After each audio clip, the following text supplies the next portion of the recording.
Every day, millions of developers write a simple piece of Python code: an object, a dot, a method name, and parentheses. d.bark. It feels intuitive.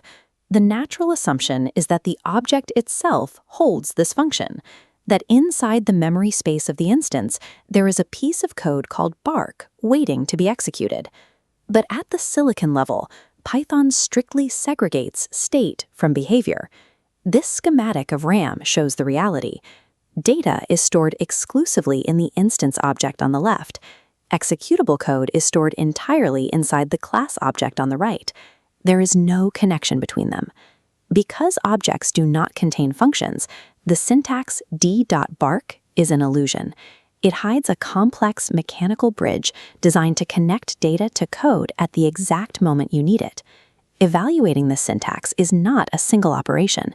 It is a two-phase dynamic binding pipeline. Phase 1 is attribute access, represented entirely by the text before the parentheses. Phase 2 is the execution phase, dictated purely by the parentheses themselves. To understand Python's object-oriented model, we have to deconstruct these two phases sequentially. Mastering this split reveals the hidden machinery of how Python actually wires memory together at runtime.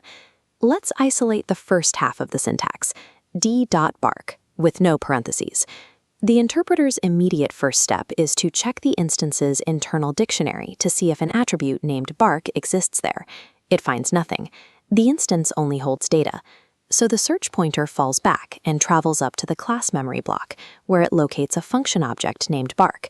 What it finds is a raw, unbound function object consisting entirely of compiled bytecode. Bytecode is the low-level set of instructions that the Python interpreter actually reads and executes. This creates an immediate mechanical problem. This raw class function has no inherent knowledge of the specific instance D that requested it. Python solves this disconnect using a specific architectural mechanism, the descriptor protocol. The descriptor protocol is a system that allows objects to customize attribute lookup, storage, and deletion through specific hidden methods. Locating the function is only half the battle. The interpreter must now mechanically link that function to the exact instance requesting it. The located function object qualifies as a descriptor because it contains a hidden __get___ method at the C level. The mere act of accessing the attribute automatically triggers this __get___ method, passing in both the instance and the class as arguments. The mechanical output of this trigger is the generation of a brand new, highly temporary object in RAM. This is the bound method object. Internally, this new object acts as a wrapper. It contains two crucial, distinct memory pointers. The first pointer is a reference aiming directly back to the raw function object inside the class. The second pointer is a reference aiming squarely at the instance object D. Bundling these two pointers together serves a specific functional purpose. It saves the developer from having to manually pass the instance into the class function every time they write code. This concludes phase 1.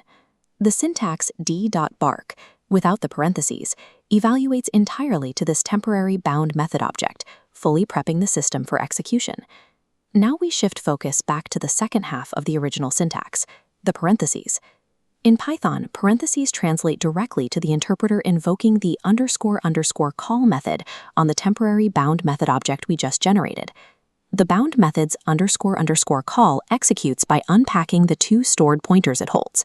This creates the execution stack frame in RAM, preparing the raw function's bytecode to finally run.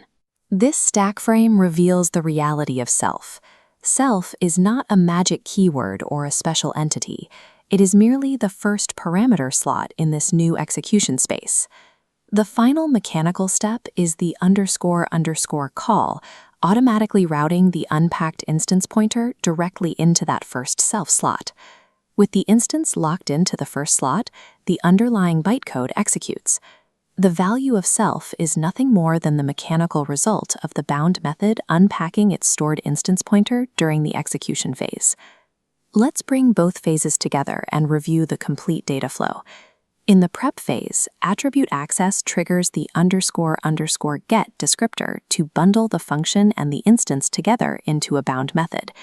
In the execution phase, The parentheses trigger ___ call to pass that instance into the self slot and run the bytecode.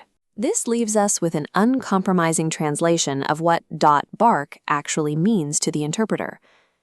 .bark equals dog.bark.get.dog, all wrapped in .calling.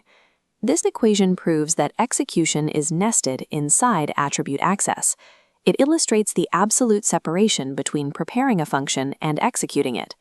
The entire Python execution model compresses down to one mechanical rule: bind the function to the object, then call the function with the object. Why did Python's creators build this dynamic descriptor system instead of simply copying functions into objects? The primary architectural benefit is memory efficiency. If you have a class with 1 million instance objects, the system still only requires exactly one copy of the function in RAM. The memory bloat of duplicating code is entirely eliminated. The secondary benefit is polymorphism and dynamic binding. Polymorphism is the ability of different objects to respond to the same method call in their own specific way. Because the binding is temporary and calculated strictly at runtime, the exact same function object can seamlessly attach to entirely different instances dynamically. Professional mastery of Python requires seeing past the clean syntax to the C-level memory structures beneath.